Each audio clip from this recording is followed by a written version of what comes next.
Thank you. I'm very glad that you said that. And then for those who are just watching the recording, we're in chapter 16, verse 7.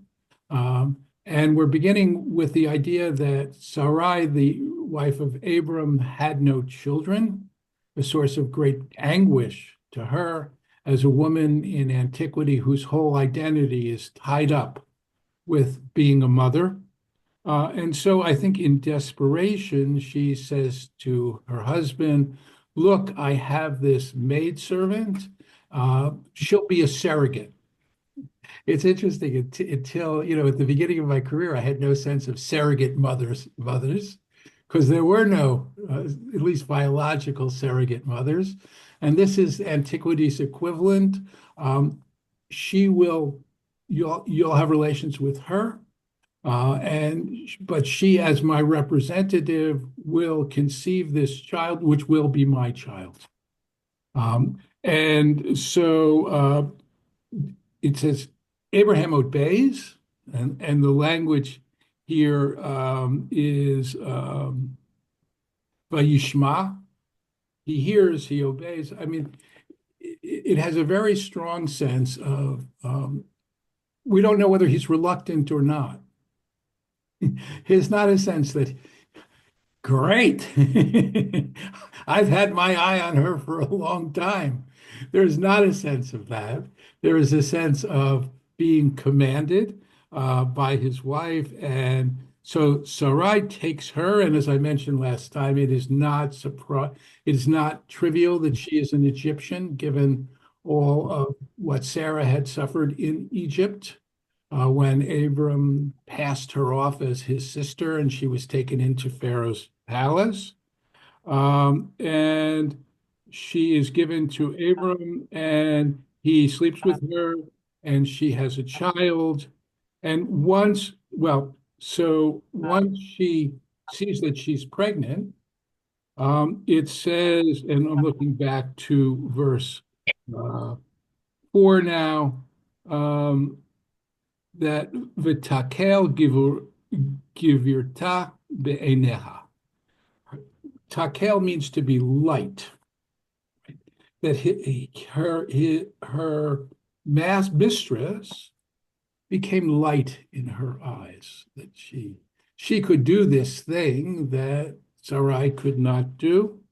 And Sarai turns to Abram and she says, and this is so classic, hey, look what you have done to me.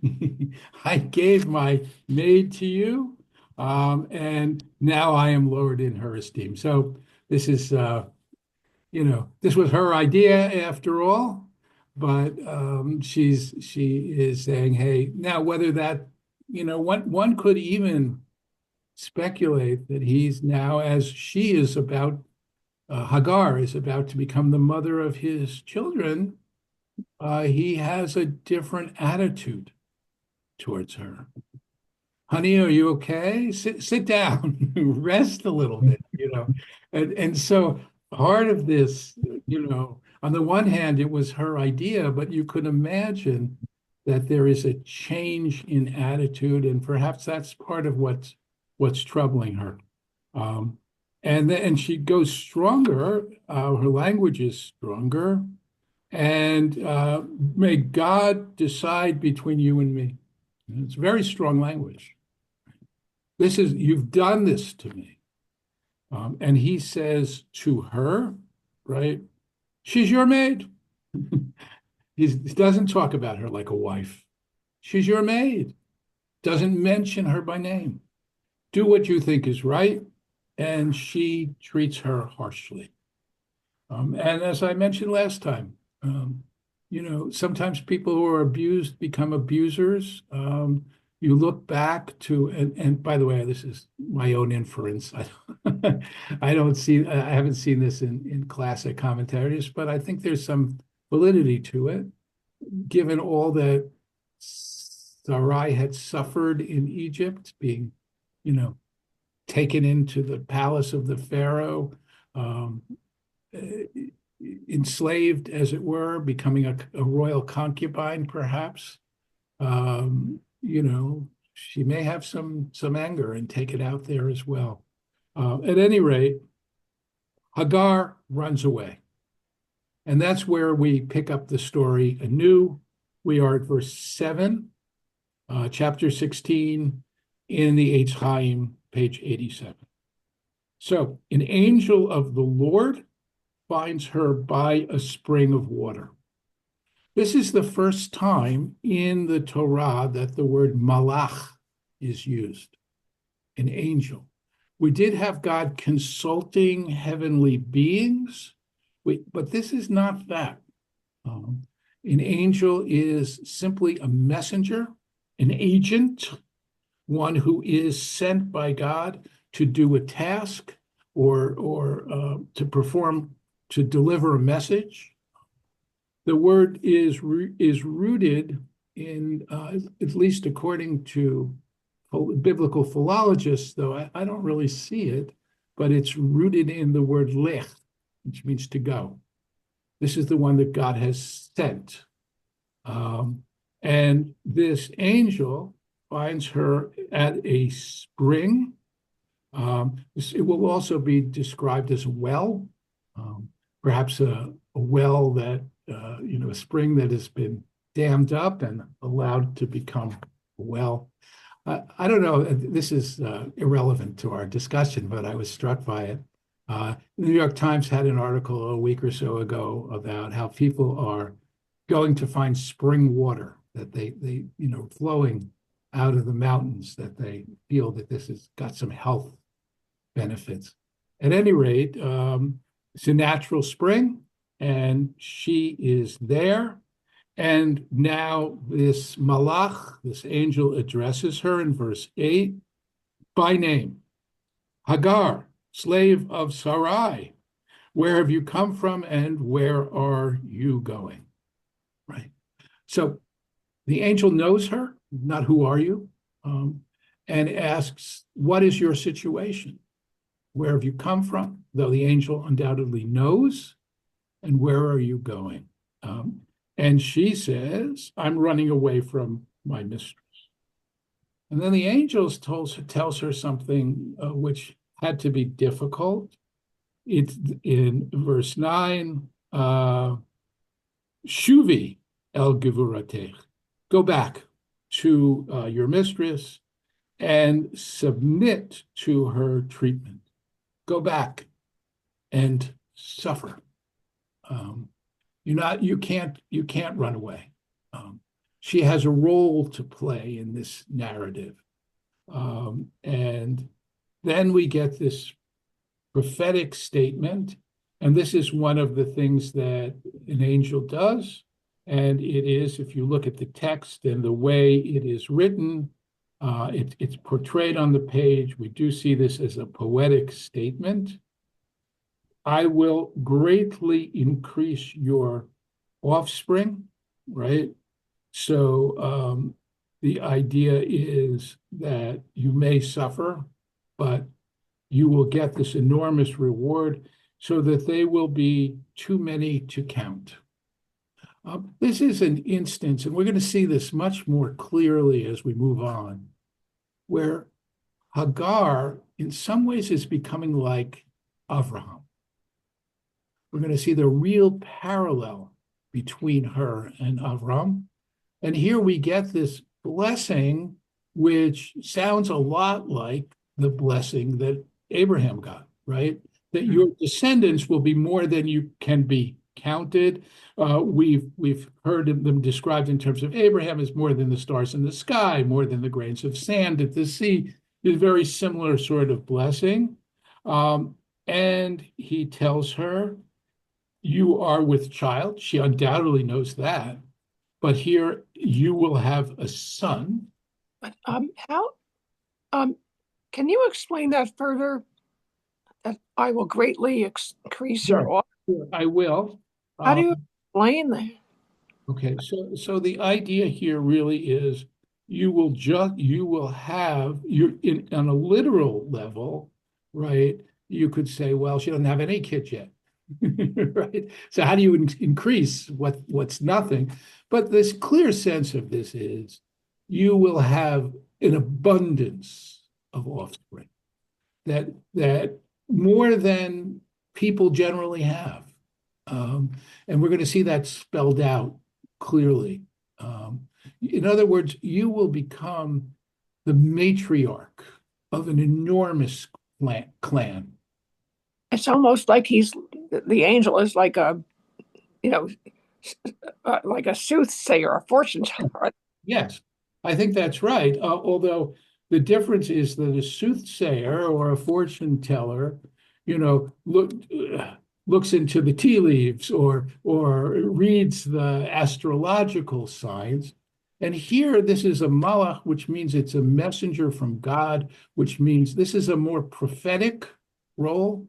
These are the words that God has said. This is the message that God has sent to be delivered to this woman in the wilderness. And she's going to have a son, and she is told that she should name him Yishmael, Ishmael, right? Because, and the word is Yishmael or Shema El, right? Hearing, right? Shema Yisrael, hero Israel. Hear the Lord has heard. And that's what you'll call him. Ki Shama Adonai et Onyech, because God has heard your suffering. God is with you. God understands your suffering. Yes, you're suffering, and your suffering, though, has a purpose and will be rewarded. And so this becomes intrinsic to the name of this child, which she will name. I'm emphasizing she because actually, in a few verses, we're going to see that it's not she who names him. He's got this name from her, but it'll be Abraham who actually pronounces it. And I'll say something about that.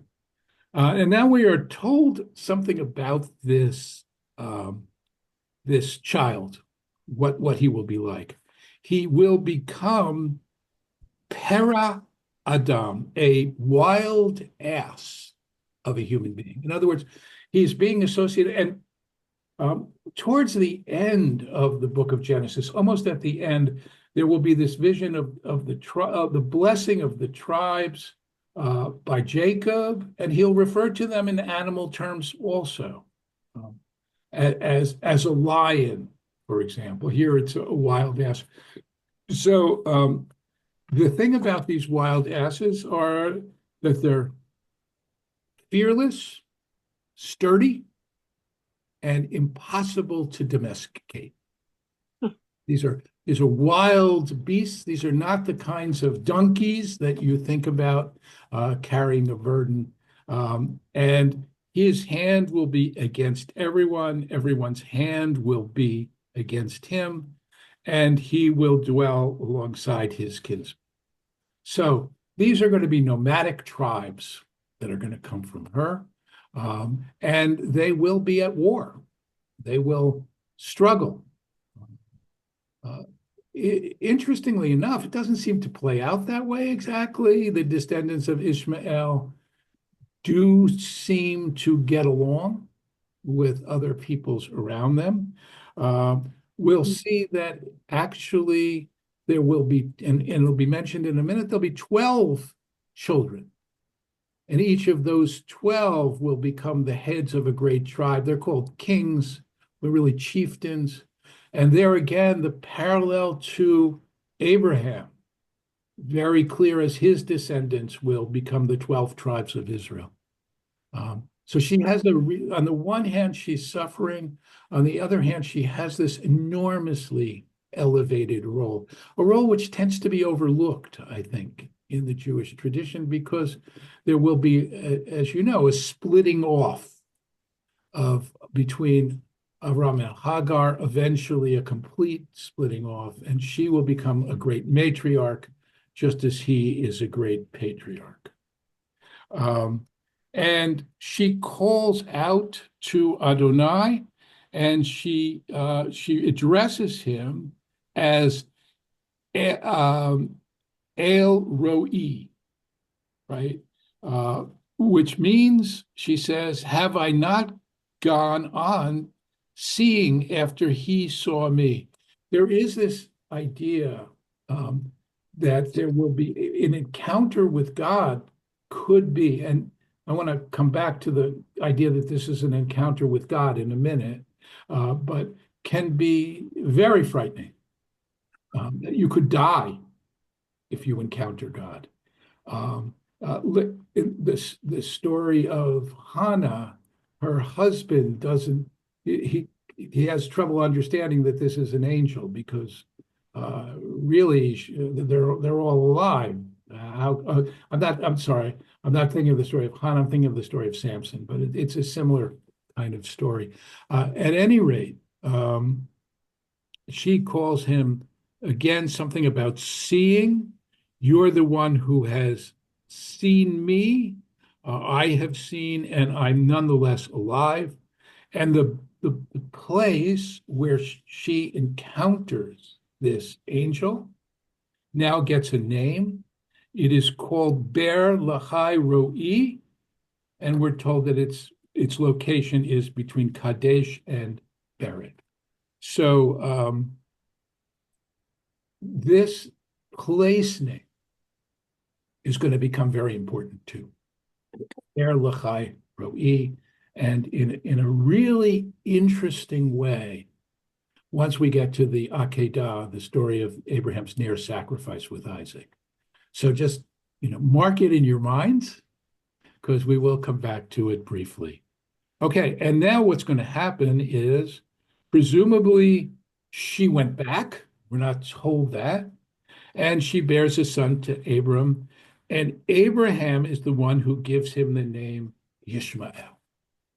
Now, I think, even though the text earlier said that she would name him, I think the idea here is a formal naming. And I think you could go so far as to say Abraham is now claiming this child as his heir. There is this sense of legitimization. The child is, although Sarah said, she'll be my child, actually, she doesn't exactly become Sarah's child for reasons which will be disclosed. So this idea that Abraham is taking this child of a maid, a servant, and naming the child as a father would name their child, I think has significance, even though it seems to contradict what we just wrote. And he's 86 years old.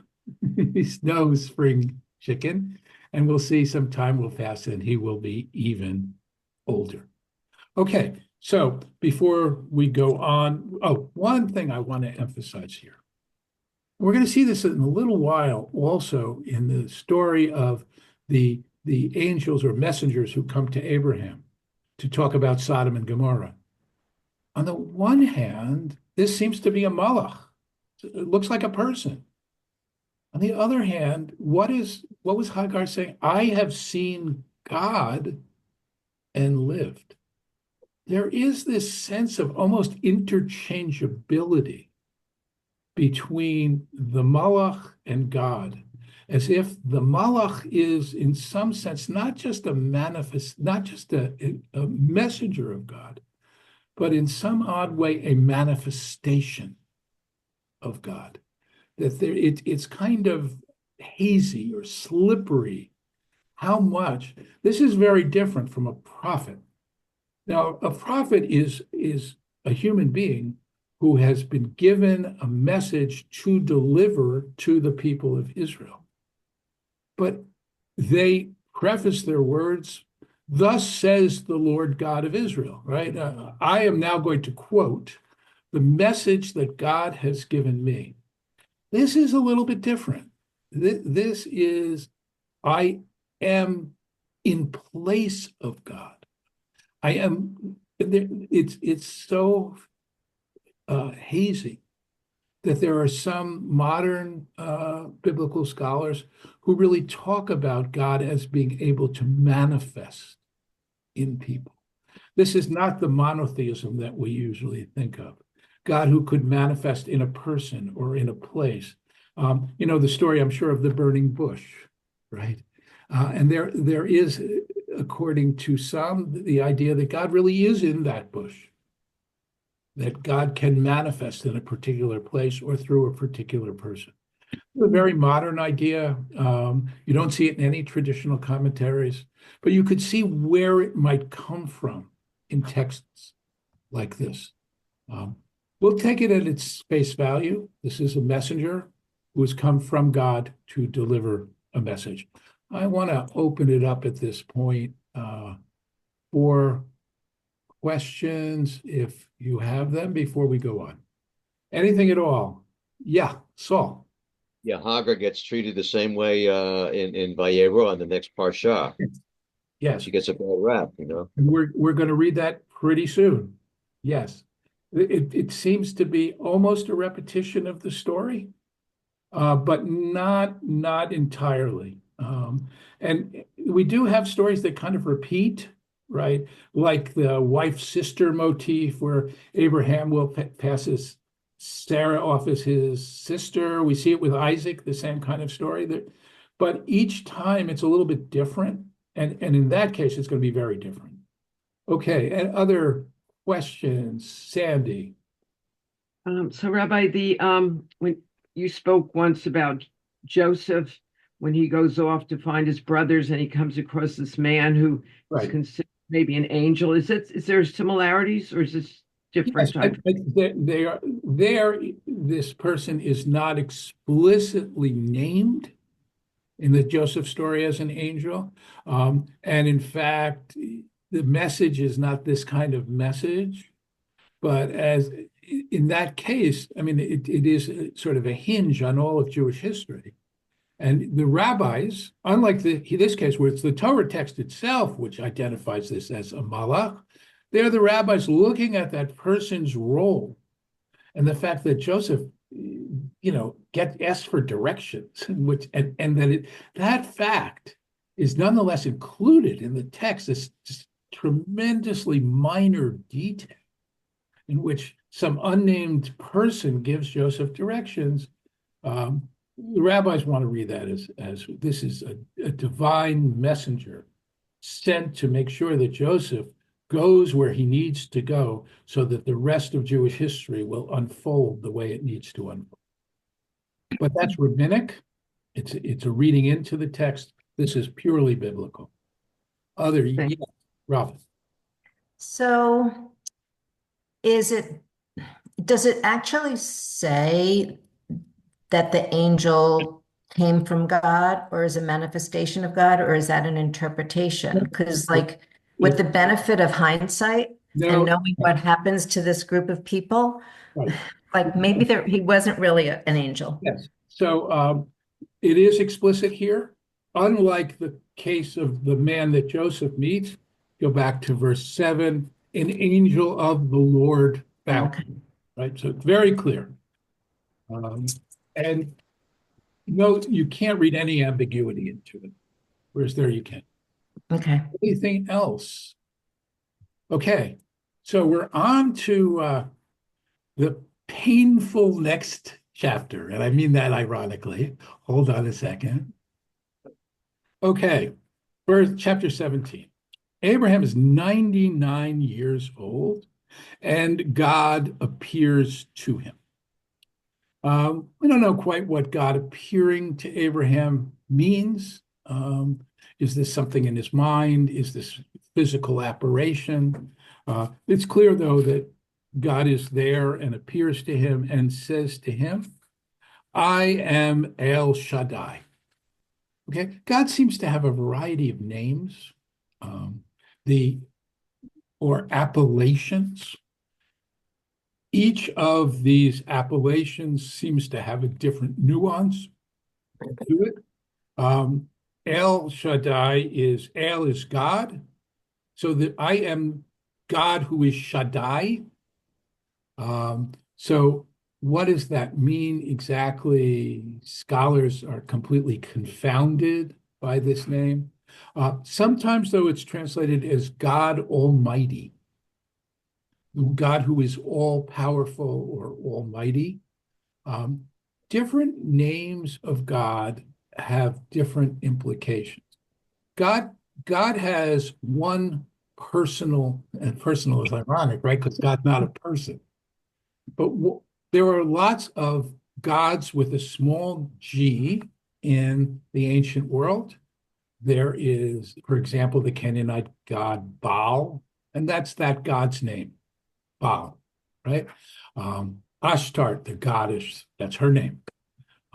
The God of Israel has a specific personal name, which we do not pronounce, and in fact don't know how to pronounce, but it is spelled with 4 Hebrew letters, Yud, He, Vav, He. That's God's name.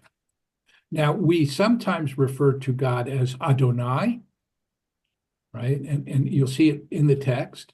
Adonai means my Lord. It is a way of, it's like if you talked about Joe Biden's name is Joe Biden.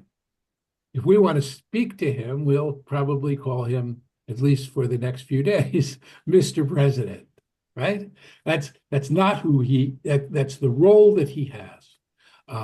So there's Adonai, there's Elohim, which just means God. And the rabbis, by the way, read different aspects. They say Elohim is about God. The word also refers to earthly judges are called Elohim. So that's God in God's aspect of being the judge.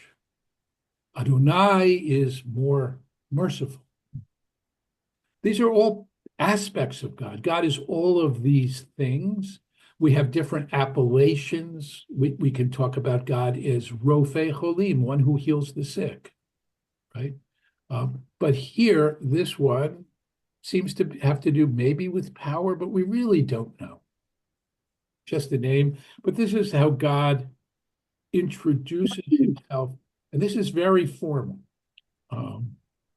This is the beginning of a formal statement, which will include a commitment on the part of God. It's very legalistic. Think of the 10 Commandments. I am the Lord your God who brought you out of the land of Egypt to be your God, and therefore, right, this is a pronouncement, and it's a covenantal pronouncement, right? The 10 Commandments are about the covenant between God and Israel. This is a covenantal form where God first states God's name and then talks about what God will do. And in this case, also what is required in return. So, I am El Shaddai. And then we get this rather odd statement, right? Ani El Shaddai hitalech lefanai v'hayet tamim. Go before me and be tamim. So, go before me, literally walk before me, and be tamim. So we've seen these words before. Enoch, one of those figures in the Genesis genealogy, and we've talked about him several times as one who walked with God. Here, Avram is being told, walk before me. What does it mean exactly? There are different ways that have been used to explain it. Walk in my ways. There's a lovely comment in Eitz Chaim. Let your actions be done in the knowledge that you do them in my presence. I like that a lot. There's this sense of maintain a God consciousness in what you do. Whatever you do, be aware of God's presence in your life. I think it's a beautiful idea. Whether it's what is meant here exactly, I'm not sure, right? But somehow have me with you wherever you go. Walk before me, I'm in the background of whatever you do. And then be tamim, often was translated, well, how's it translated is here, blameless, without blemish. An animal that is used for sacrifice is referred to as tamim. Literally, it has no blemishes. If there's anything, any physical imperfection in the animal, then it is not appropriate for ritual sacrifice, right? So here, be blameless. Another lovely interpretation in Eitz Chaim. We might understand it to mean be whole, come before me with your whole self, both the parts of yourself you're proud of, the parts of yourself you're ashamed of, and wish to be different. Lovely. Again, I don't know if it means that, but it's beautiful. Somehow, I think it might, one of the translations of Tom is simple. Be simple in your faith, right? Just be wholehearted, be pure, all of that. And now, here we get the covenantal form. The etna briti, I will place or give my covenant between me and you and make you exceedingly numerous. This is a repetition of the covenant. It's the first covenant we saw with God. It wasn't when God called Abram to leave his native land, to go to this unknown place. He said, I will make you numerous. It's exactly the same language that we saw with Hagar, right? So what does Abram do? He throws himself down on his face. This is the classic response. We see it again and again. Moses does it, right? This is a gesture of submission. It's a way of, we actually maintain this. In general, Jews don't bow before God. We don't kneel before God. At one time, I think we did. This actually was one of the reactions Jews had to Christianity, and a way of keeping ourselves separate from Christians who kneel in church. So we said, okay, we're not going to do that anymore. Mhm. We want there to be straight lines between us and them. You see something similar in what Christians did. They stopped using head coverings. You go to church, you take your hat off, right? Not like the Jews, they go to synagogue, they put them on. Anyway, at this period of time, you think you're in the presence of God, you throw yourself down on your face. We have one case, it still remains, on Yom Kippur, during the Avodah service, when we reenact the service of the high priest, the idea of falling prostrate. We will often see the Chazan, the rabbi, maybe both, do this on the bima on Yom Kippur during the service. They'll fall prostrate, not merely bow as we do during Aleinu, but literally fall on their faces. Clearly, this is something the high priest did in the temple. In some communities, everybody does it. They all go at that moment.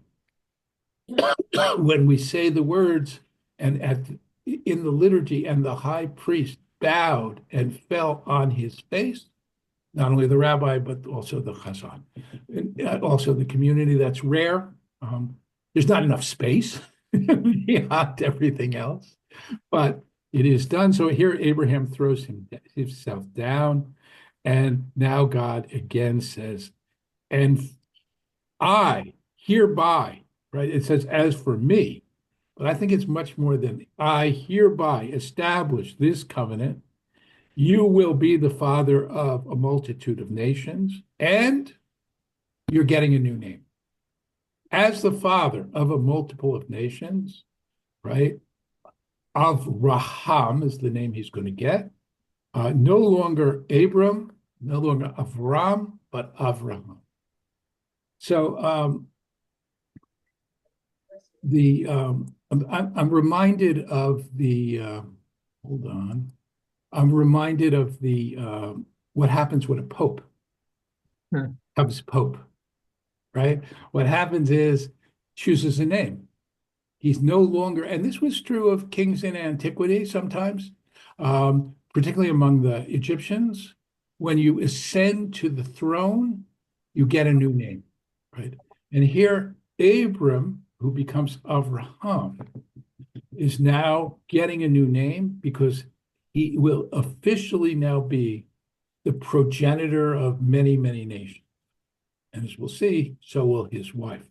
Now, the other thing about this new name is if you look at what's the difference between Avram and Avraham, it is one letter, and that is the Hey, which is the predominant letter in the name of God. That he is being given as part of his name, right? God's name is Yud Hey Vav Hey, right? Two Heys. He's getting this Hey in his name. And I think that idea of walk before me, that do as I do, right? I think it's also suggested here. And the idea is, he says, you won't be Avram anymore. And in fact, from now on, the text will never refer to Avram, only Avram. What's interesting, and we may eventually come to it, I don't know, it's going to take a very long time, but when we come to Yaakov, to Jacob, he too gets a new name, Yisrael, but the text seems to vacillate. Sometimes he's Jacob, sometimes he's Israel, sometimes from one sentence to another. This is different. This is a total transformation. And he's now of Avraham. And because he will become the father of many nations, and we get this promise, I will make you extremely fertile, make nations of you, and kings will come before you. I will maintain my covenant between me and you as your offspring, as an everlasting covenant throughout the ages, to be God to you and your offspring, right? So we're going to have a special relationship. You're going to have lots and lots of kids. I'm going to have a special relationship with them.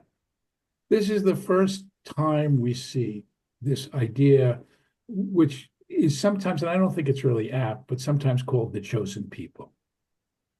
This is a people which will have a special relationship with God, separate from the rest of the peoples on earth, right? And this is a promise that this relationship will be throughout all the generations. Okay, an everlasting covenant that I will be your God and and not only that, but this land where you sojourn, right? Eretz Migurecha, where you are a resident alien. This land where you actually don't own anything, but you happen to be here, right? I will give this land, which is Canaan, as an everlasting holding to your ancestors, and I will be their God. Right, so here's the promise that the land of Israel, let's not think about its borders, the land of Israel will eventually be, not at the moment, they're not, but eventually will be everlasting, the land of the descendants of Abraham. Now, God further says to him, as for you, you and your offspring to come throughout the ages will keep my covenant. Now, remember that God made a covenant also with Noah. We read that a few weeks ago, right? And God made a promise. Here too, there's a promise, right? The promise of many generations and land.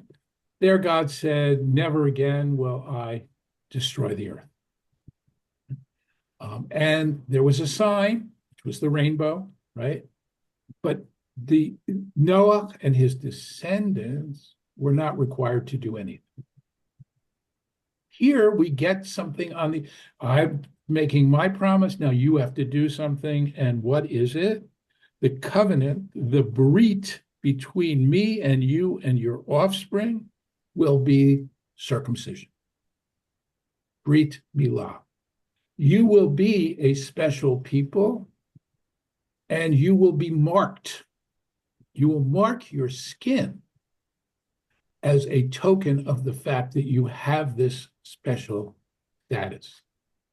You know, my friend Grant, with whom I did a podcast for a long time, still hoping to resurrect it, but I'm not sure. At any rate, he has a tattoo. It says Jesus on his arm. Jews don't tattoo. So let me mention the fact you can be buried in a Jewish cemetery if you have a tattoo. It's one of the most widespread misunderstandings about Judaism.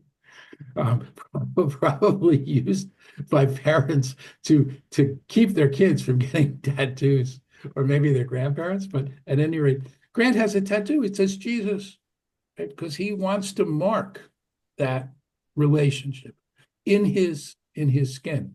So we're being told here, starting with Abram and all his descendants, and even more broadly, as we'll see in a minute, that there will be a mark. Now, this is not the creation of circumcision. It's not like no one ever circumcised people. They might have, they might not have. In fact, I think there's good evidence that it was widespread. One of the Philistines, who become, as I'm sure you know, the enemies of the Jewish people for a long time. Once we come into the land under Joshua, various generations are fighting the Philistines. One of the statements about the Philistines, they're called the uncircumcised ones. The Canaanites are not called that. The Philistines. So perhaps circumcision was widely practiced. So I'll come to then what's special about this in a second. It's one other fact is God doesn't tell Abram, actually, you know, on your penis, there's this little flap of skin. What I want you to do is to get a knife and cut that off. And it doesn't say that. It doesn't have to say that. Abram knows the word here, the word Brit Milah, the covenant of Milah. He knows what that means. All right, but what's special here? Everybody will be circumcised. Verse 11, you will circumcise the flesh of your foreskin. That will be a covenant, a sign of this covenant throughout the generations. Every male will be circumcised on the 8th day. And that is what makes this circumcision a sign of the covenant, that it is done on the 8th day. And that creates some problems, right? If your child is circumcised by, let's say, the obstetrician in the hospital right after it's born, that is not a Brit Milah. It's a Milah, it's a circumcision, but it is not a circumcision that can be a sign of the covenant. And that, I'll talk about, that's problematic and talk about that. But here, what's clear is it needs to be on the 8th day. Now, why the 8th day? Maybe it has to do with the fact you live through a week. 7 days is that week, that symbol of wholeness and harmony. Maybe it's because we want to make sure this child will survive, actually. You know, infant mortality was enormously prevalent in antiquity. I mean, you could have 8 kids and 2 of them might survive to adolescence. So this is a very precarious sort of period. Kids get jaundice routinely even now that we're able to treat it. It's interesting that an animal, we talk about an animal that was sacrificed on the altar, you had to wait till it's at least 8 days old before it was fit for sacrifice. For whatever reason, this becomes the requirement. And not only for Avram, but for a slave that might be born into his household, or one that is bought from an outsider. Everyone needs to be circumcised as an everlasting covenant. So if somebody is part of your household, They are part of this covenant. And I think that's in itself really interesting because it elevates their status in a certain way. You can't just treat them entirely as property. There is something more to it than that. And in fact, in Jewish law, they develop certain rights. And we actually see this already beginning in the book of Exodus. Anyway, then we're told if any male who is uncircumcised fails to do this, that person will be karet. He will be cut off because he has broken the covenant. Now, what does it mean to be cut off, to be karet? It's interesting because the word for making a covenant is also to cut a covenant. The failure to cut the covenant means that you are cut off. Not really clear. Does it mean they are no longer part of the Jewish community? Does it mean that these blessings, which are promised to Abraham, will not be theirs? They're kind of turning their back on things. You might ask the question, does this mean that an uncircumcised adult who had, say, a Jewish mother is not a Jew because they're separated from their community? The answer to that, by the way, is no, it doesn't mean that. They're still a Jew, right? A Jew who is in dire need of having that covenant being reinforced with circumcision. So to come back to, before we read about Abraham's actual circumcision, to come back to now the question of what happens if a Jewish child, is circumcised before the 8th day, or somebody who becomes a convert to Judaism who's already circumcised. But their circumcision was not for the sake of the covenant. In that case, clearly not, right? There is a ritual called hatafat dam brit, which is the letting of the blood of the covenant. And it's a minor symbolic act in which a drop of blood is taken from the site of circumcision, often done with the kind of a needle that's used if you're a diabetic and you check your blood every day. You use that little thing and you press your finger and there's a drop of blood. So fairly painless, but necessary according to Jewish law if you were uncircumcised. I'll just tell you a quick story. I found out about this woman you met many years ago who had a child who didn't do this, who had him circumcised in the hospital. And she found out she had to do this, and she was not happy at all. She was worried this would traumatize her child, everything else. But eventually, she agreed to do it, and it was actually in that case done by a mohel, and he came, and the kid was there, and the kid said something like, are you going to do it? And the mohel said, I already did it. The child had not even realized that this had been done. Anyway, skip ahead a couple of years. She has another son.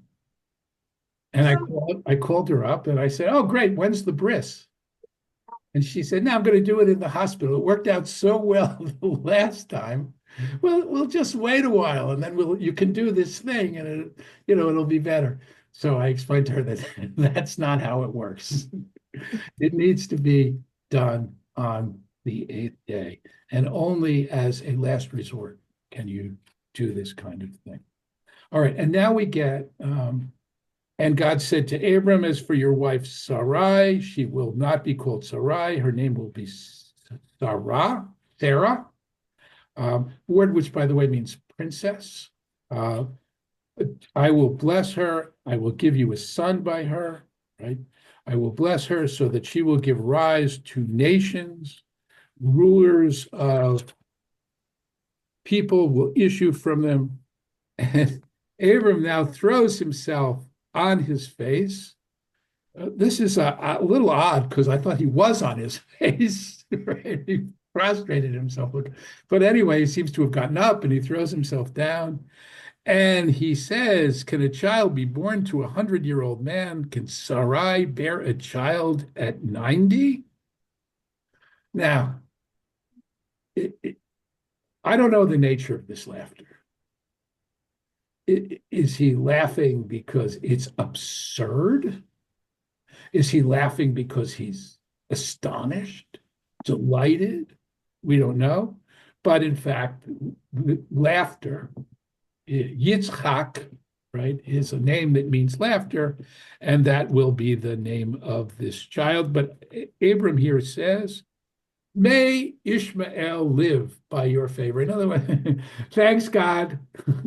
Very nice. I appreciate the promise, but hey, there is Ishmael. This is like the last time when God said, you'll have many children, and Abraham said, that's great, but maybe the steward of my house, Eliezer, maybe he'll inherit from me. And God said, no, no, one of your own children. Here, Abram is saying, thanks for the promise, but there is Ishmael. And then God says, Sarah will bear you a child. You will name him Yitzchak, and I will maintain my covenant with him as an everlasting covenant. But as for Ishmael, I will bless him also. We'll come back to this next time. But we are just about out of time. So I want to open this up. Questions or comments on this covenant? Hannah. Actually, the part where God is called El Shaddai, I'm surprised no one followed through on that. As far as I know, Shad is a breast in Hebrew, and it's kind of nurturing. No one carried through on that. Interesting. I thought that would be one of the meanings. It's interesting that it isn't picked up. That's true. No. This isn't. Well, it's actually, thank you for that. I was going to say the context doesn't really demand it, but you could say it does. Mm-hmm. Think about this. Thank you, Hannah. That's really a great insight, because what is Hagar's situation? She's pregnant. She is going to become a nursing mother, right? And more than that, I mean, God is appearing to her. On the one hand, it's a harsh message, right? Go back and submit. On the other hand, God hears her. There is something nurturing about this image. And one more thing about this. At the end of the Torah, when God is referred to, this is in Parshat Ha'azinu, just about the last Parsha, there is very maternal image. God nurtures Israel. We have this image of honey from a rock, right? And the language is actually of a suckling, right? So we do get maternal imagery, not often, but we do get some of it in the Torah itself. For the rabbis, of course, we have this idea of God's feminine aspect, which is known as the Shekhinah, right? So yes. Now, why classical commentaries haven't picked up on that? Well, most of them were men. I don't know. I don't know if any of the modern feminist commentaries pick up on it. And I don't know how much credence to give it, but it's certainly interesting. So thanks for that. Other comments, questions on the covenant, circumcision? Yeah, Barry. Yeah, and just an observation that this covenant is not egalitarian. Yes, that's true. It is in the male flesh. There is a sense that it is the men, and so you could say this is patrilineal in a way, right? That through the men, this covenant will continue. Our view of Judaism, of course, is matrilineal, and that shifts at a certain time. I don't really have time to do that. I do see, I'm going to answer you, and then I want to remember that there is somebody in the chat. At any rate, yes, I think it's also interesting that where are these generations going to come from? It is through the use of that organ, which is marked, Hmm. that these generations will come from. It's also interesting, the Greeks didn't like circumcision. In fact, forbid circumcision. And when Jews who wanted to be accepted, and this is true of Romans also, and would go into the arena, would have very painful, and they're going to become gladiators, very painful, or to participate in Greek games, which were done in the nude. It was a painful procedure to hide circumcision, to hide the sign of circumcision. So it is something which is, in some sense, a private reminder. It's not something that people generally get to see, but you look down on it and I had a congregant once. We had a bris, and he came with his sons, and they did it. And his kids looked at him terrified, and they said, "Are they going to do that to us?" And he explained, no, that was done a long time ago. You don't have to worry about that. They simply didn't know it because they weren't accustomed to seeing other people and how they might look. So yes, it is through the male line. And I think it's also important to note that in another way, that there's no sense of a clitectomy, right? I mean, there are peoples today who believe in this horrible ritual of female circumcision, which leaves a woman in a state where she can't experience physical pleasure for the rest of her life. So this is not that. And it's not metaphorical either. It's literal, right? We do have an expression later on, circumcise your heart. That clearly is a metaphor. This is not a metaphor. This is meant to be done. And I think it's really amazing. 4,000 years. We've been doing it. And it's one of the few things. Now, I know there are Jews today who don't want to do it, which I find very troubling. Not the least of which because whatever karet means, being cut off, well, the rabbis, by the way, it seems to be something that is done by God in some way. So the rabbis read it without a lot of basis, I think, as premature death. That if you are cut off, and there are other things you get cut off for, like not participating in Passover, you will die before your time. Now, what that exactly means is none of us knows what our time is anyway. You can't look at a person. You could say, oh, he only lived to 80. He was meant to live to 90, but he was cut off, so he only lived to 80. There's no way of really saying that. But the rabbis looking for some way of understanding this, that's what they came up with. Other questions, comments? Yeah, Sandy. Well, you said you had something in the chat. Oh, yeah, thanks. Thanks for reminding me. And it's from you. It says record. Oh, okay. It's been one time, and it's the first time I noticed it. I'm not accustomed to looking at the chat, which is not a good idea, I think. So I would say one quick thing. Go ahead.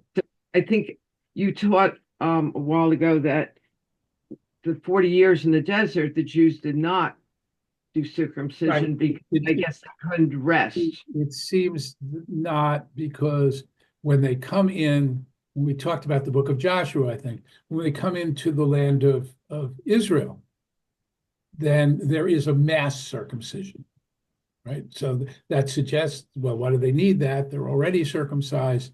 And one of the explanations that's generally given for that is that they had to be prepared to be on the move at all times. They didn't know when, the generation that came out of Egypt was, of course, circumcised. We have a sense of that. But in the wilderness, before, at a moment's notice, suddenly that pillar of smoke or cloud, that cloud or pillar of smoke will lift And then they got to go follow it until they encamp again. Because that's unpredictable, you need at least 3 days to recover from circumcision. They didn't do it. That's at least, those are the two reasons why we think they didn't do it. One, that they had a mass circumcision once they get to the land. Two, well, maybe that's why they didn't do it before. Anything else about any of this? Okay, so I have to say, I feel much stronger and more energized at this moment than I did when we started. So Yay. it goes to show you, Torah gives us strength, among other things. I hope to see you all next week, continuing weekly until further notice. It's a great pleasure. So I just have to say that Sandy and Yitzhak, they're very good listeners. When I practice my Torah reading, they really listen very well to my reciting. oh, good to know. And I'm glad you read Torah. So I hope, one of the things about reading is we don't always understand what we're reading. We're doing it in some sense mechanically. So hopefully this helps with that too. Okay, everybody. I will see you next week. Thank you. Thank you. Glad you